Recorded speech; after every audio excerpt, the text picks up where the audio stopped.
Sesaat lagi Anda akan mengikuti Lintas Informasi Sepekan 104,5 FM Bahana Radio.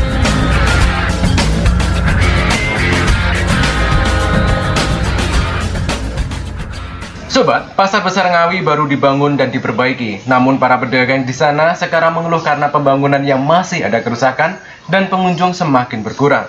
Hal ini mengakibatkan keresahan para pedagang karena berdampak pada penghasilan mereka.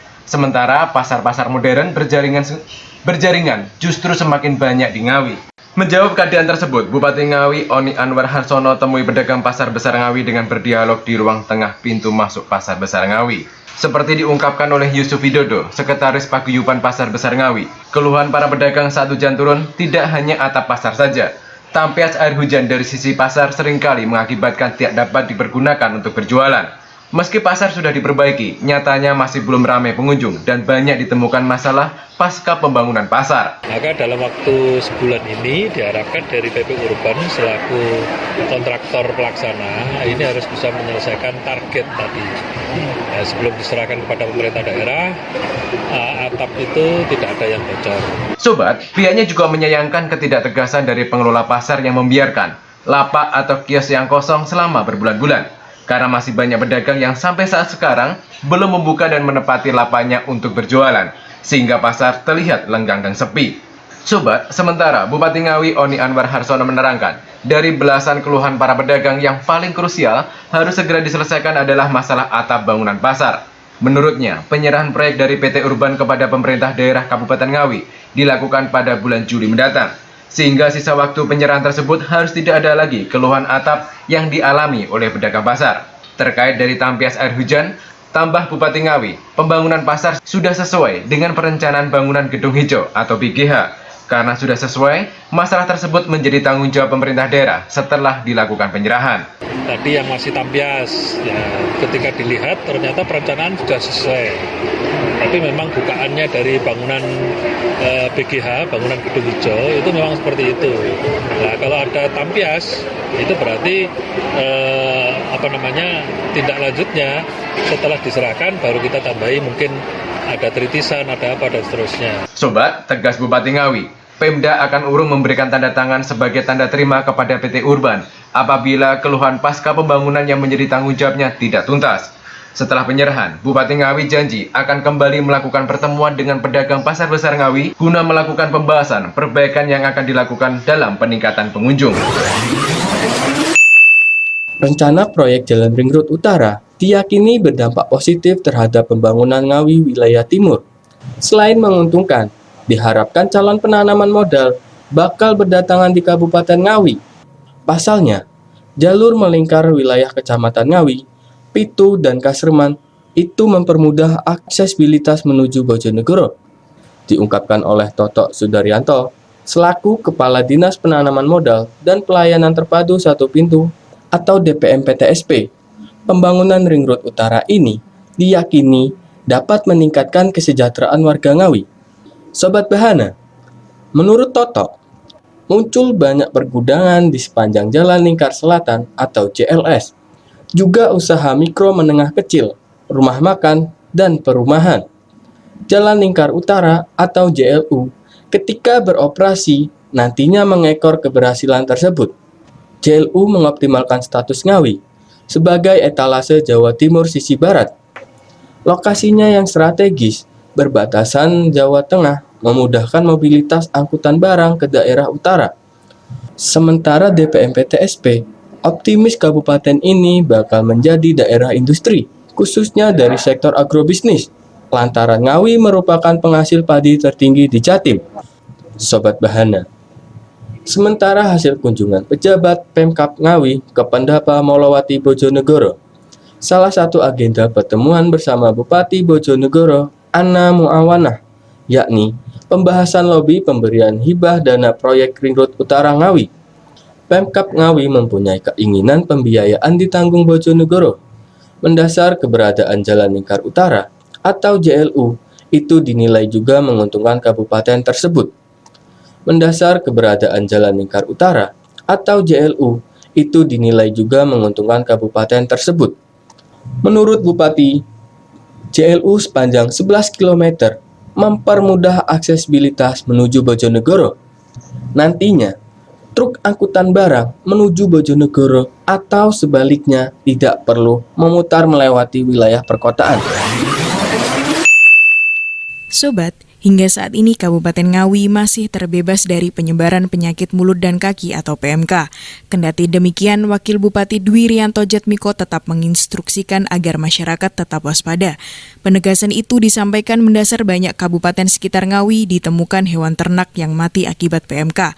Mengingat hal itu, TNI dan Polri telah bekerja sama dengan Dinas Perikanan dan Peternakan Ngawi guna memaksimalkan kabupaten tetap dalam kondisi hijau dilakukan penyekatan hewan ternak dari luar. Selain penyekatan di lalu lintas hewan ternak, Wakil Bupati Ngawi yang akrab disapa Anto ini menambahkan untuk sementara waktu aktivitas di pasar hewan. Penyebaran PMK yang diyakini melalui udara dengan tidak berkumpul dalam satu tempat menjadi alasan mencegah penyebaran dari hewan ternak satu ke yang lain.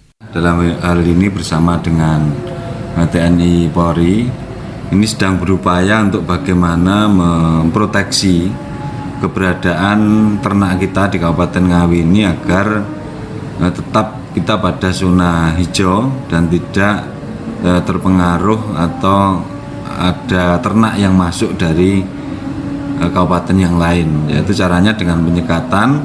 Lalu yang kedua, kita mencoba untuk sementara aktivitas di pasar hewan ini sementara kita hentikan dulu. Sobat, Wakil Bupati Ngawi berpesan kepada masyarakat yang memiliki hewan dengan skup kecil di tingkat desa bahwa PMK dapat diantisipasi bersama dengan saling memberikan pemahaman dan edukasi terkait upaya pencegahannya, yakni dengan protokol mandiri, hewan ternak diberikan asupan gizi yang baik agar kesehatan terjaga dan juga kebersihan kandang menggunakan disinfektan. Meski demikian, tidak ada laporan ternak yang mati akibat PMK di Kabupaten Ngawi. Apabila ditemukan hewan ternak mati akibat PMK atau penyebab lain, agar segera melaporkan kepada petugas lapangan.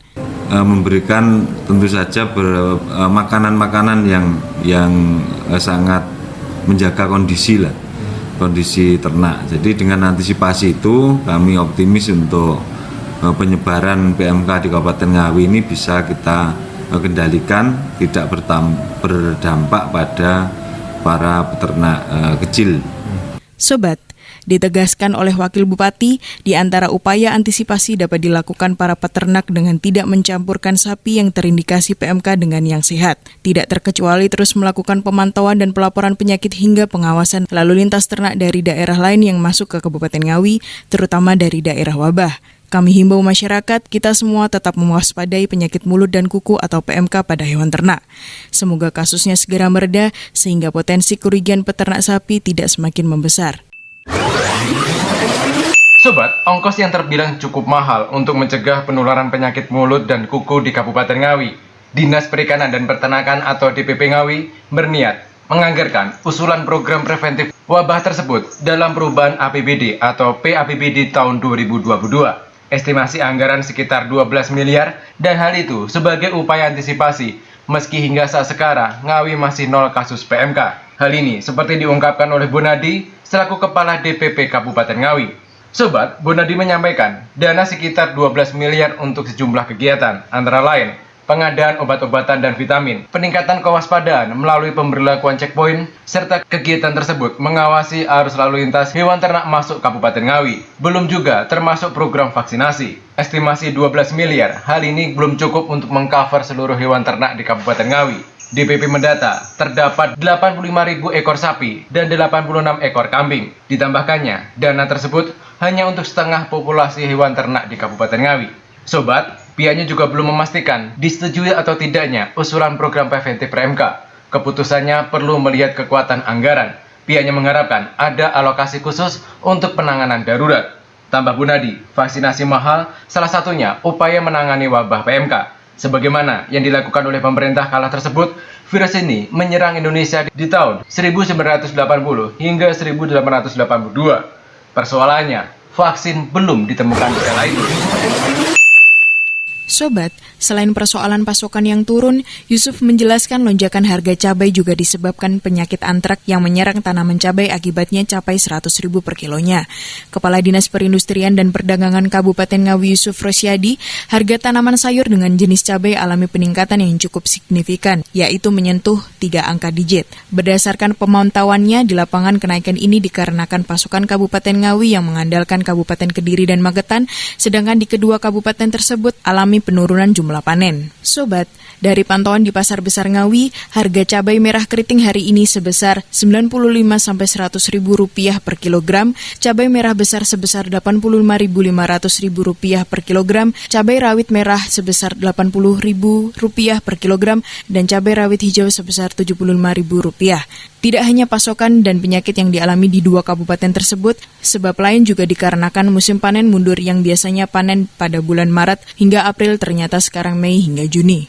Sobat, mendasar hal tersebut sebagai upaya pemerintah daerah dalam menekankan harga cabai di pasaran yang diprediksi terus meningkat jelang Hari Raya Idul Adha. Pertama, dengan menggiatkan kembali tata gema parut sesuai dengan anjuran Bupati Ngawi, yakni memaksimalkan halaman rumah dengan tanaman yang berguna bagi keluarga. Kedua, dihimbau kepada warga masyarakat Ngawi memanfaatkan cabai kering dengan estimasi warga yang relatif murah.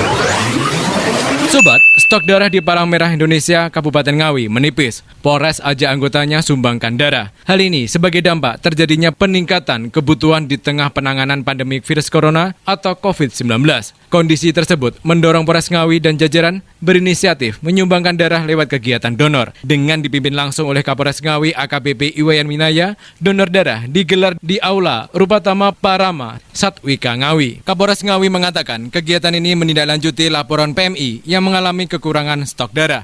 Sedangkan di saat pandemi corona dan penyakit lain seperti halnya demam berdarah atau DBD sehingga kebutuhan akan darah meningkat. Lebih dari puluhan bahkan capai ratusan jajaran Polres Ngawi hingga ke tingkat polsek mengikuti kegiatan yang disambut dengan antusias. Dan guna mencegah hal-hal yang tidak diinginkan sebelum mendonorkan darah, seluruh anggota Polres Ngawi wajib melakukan cek kesehatan. Mereka harus dipastikan sedang dalam kondisi sehat, cukup istirahat dan tidak mengkonsumsi obat. Sobat, sementara informasi dari petugas PMI Ngawi, Nur Hakim kepada Bana menjelaskan, jumlah stok darah di PMI Ngawi cukup terbatas, hanya sekitar 82 kolf, terdiri dari golongan darah A dengan jumlah 24 kolf, B 46 kolf, O 5 dan AB 7 kolf. Sementara hasil pengambilan darah di Mapolres Ngawi, PMI mendapatkan 169 kolf. Pasalnya, 45 orang diantaranya tak dapat diambil darah dikarenakan kesehatan yang tidak memungkinkan. Sobat, Pemkab Ngawi tidak ingin serampangan mengeksekusi program pencegahan penyakit mulut dan kuku atau PMK pada hewan ternak. Dinas Perikanan dan Peternakan atau DPP menunggu arahan Pemprov Jawa Timur perihal mekanisme penganggarannya. Bupati Ngawi, Oni Anwar Harsono menyebutkan ada 2 skema penganggaran program preventif PMK di Kabupaten Ngawi. Dengan opsi pertama, mengusulkan kegiatan lengkap dengan alokasi dananya dalam perubahan APBD atau PAPBD 2022. Kedua, anggarannya akan diambilkan dari pos belanja tidak terduga atau BTT di anggaran 2021. Opsi tersebut hanya dapat dilakukan bila Pemprov Jawa Timur menetapkan kabupaten ini darurat PMK. Namun sampai sejauh ini tidak ada konfirmasi kasus PMK di Kabupaten Ngawi sehingga belum perlu adanya penganggaran. Sobat, DPP mengalkulasi program preventif PMK dengan membutuhkan anggaran sekitar 12 miliar. Dana tersebut diklaim dapat mengcover separuh dari total populasi sapi dan kambing di daerah Kabupaten Ngawi. Kendati demikian, Bupati tidak terlalu mempermasalahkan. Pasalnya, langkah antisipasi ini masuk dan meluasnya PMK belum terjadi. Sobat, Bupati menyampaikan pencegahan wabah PMK sendiri dari program tersebut, seperti halnya pembentukan satgas, pengerahan tenaga medis hewan, dan pendampingan peternak. Selain itu, juga pemberian obat dan vitamin, serta pengadaan vaksin. Pihaknya juga menghimbau kepada warga masyarakat di pedesaan untuk menerapkan protokol kesehatan, di antaranya menjaga kebersihan kandang dan memberikan tambahan nutrisi ke hewan ternaknya. Hal ini perlu dilakukan secara intens agar kiranya wabah PMK tidak menyebar luas. Sobat, kondisi pertanian tembakau di Ngawi sedang tidak baik. Pasalnya, dalam 3 tahun terakhir ini, luasan lahan tanam komoditas tersebut menyusut. Kondisi tersebut berbanding lurus dengan produktivitas panennya yang cukup anjlok. Kepala Dinas Ketahanan Pangan dan Pertanian atau DKPP, Supardi mengatakan, lahan tanam tembakau pada 2019 mencapai 2.590 hektar. Tahun berikutnya turun 500 hektar, menjadi 2.090 hektar. Alih-alih bertambah, lahan tanam tembakau pasca periode tersebut semakin berkurang. Penyusutan di rentang 300 hingga 500 hektar per tahun. Hal ini mengakibatkan menyusutnya di rentang 300 hingga 500 hektar per tahun. Sobat, penyusutan luasan tanam tembakau berimbas terhadap kualitas panennya. Badan Pusat Statistik atau BPS Jawa Timur mencatat, Kabupaten Ngawi menghasilkan 8.221 ton tembakau pada 2006. 14 tahun berselang, jumlahnya tinggal 4.180 ton. Sobat, Supardi menjelaskan, keberhasilan panen tembakau bukan hanya dari proses penanaman dan perawatan, melainkan juga dipengaruhi faktor cuaca. Bila tanaman terlalu banyak terkena air, maka pertumbuhan daun tidak maksimal. Sobat, DKPP menargetkan luasan tanam tembakau tahun ini setidaknya mencapai 1.000 hektar. Target ini dinilai realistis mempertimbangkan kondisi cuaca. Pada musim kemarau kali ini, hujan tidak terlalu sering mengguyur. Bila dibandingkan dengan tahun lalu, lahan tanamnya sekitar 500 hektar dengan kondisi cuaca sering turun hujan meski kemarau. Supardi menambahkan, sebaran pertanian tembakau masif di 7 kecamatan. Kecamatan Karajati terbanyak dengan luasan tanam mencapai 1.400 hektar. Disusul Pangkur 213 hektar, Beringin 200 hektar, Kedunggalar 155 hektar, Paron 105 hektar, Kasreman 95 hektar, dan Padas 15 hektar. Jika sampai akhir Juni tidak ada hujan, petani akan menanam tembakau. Tapi sebaliknya, jika hujan masih sering mengguyur, petani akan mengurungkan niatnya.